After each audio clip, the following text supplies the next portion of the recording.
देखिए हर खबर यहीं पर। सब्सक्राइब कीजिए TV9 भारतवर्ष।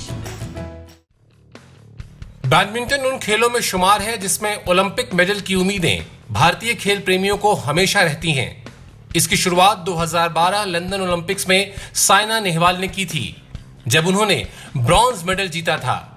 2016 रियो ओलंपिक में पीवी सिंधु ने साइना की उपलब्धि में 4 चांद लगाते हुए सिल्वर मेडल जीता।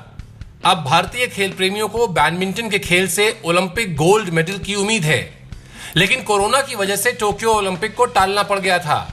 टोक्यो ओलंपिक अब 2021 में होंगे।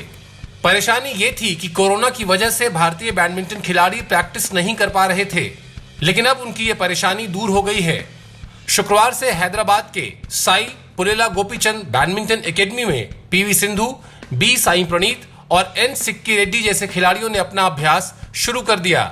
कोरोना की वजह से पिछले 4 महीने से इन खिलाड़ियों की कोर्ट पर गतिविधि ठप पड़ी हुई थी। इसके बाद स्पोर्ट्स अथॉरिटी ऑफ इंडिया ने टोक्यो ओलंपिक की तैयारी कर रहे 8 बैडमिंटन खिलाड़ियों की ट्रेनिंग को बहाल करने का फैसला किया था, जिसे 1 अगस्त को तेलंगाना सरकार ने मंजूरी दी थी। खिलाड़ियों की प्रैक्टिस की बहाली पर chief national coach Pullela Gopichand ने कहा कि मैं इन खिलाड़ियों की ट्रेनिंग के बहाल होने से बहुत खुश हूं। लंबे समय के बाद ऐसा हो सका। हम सुरक्षित माहौल में ट्रेनिंग करने के लिए पूरी तरह तैयार हैं।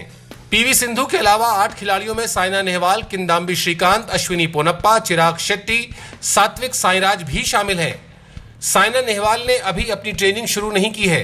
इसके अलावा बाकी खिलाड़ी अभी हैदराबाद से बाहर हैं। पीवी सिंधु के पिता ने बताया कि पीवी सिंधु ने शुक्रवार को सुबह 6:30 से लेकर 8:30 बजे तक अभ्यास किया। इस दौरान विदेशी कोच भी मौजूद थे।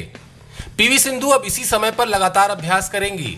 उनके पिता ने यह भी बताया कि शाम की ट्रेनिंग भी पीवी सिंधु शुरू करेंगी।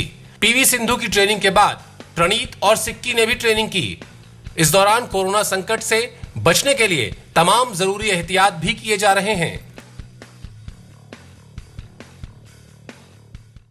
अड़ी सोमवार से शुक्रवार शाम 6 बजे सिर्फ TV9 भारतवर्ष पर।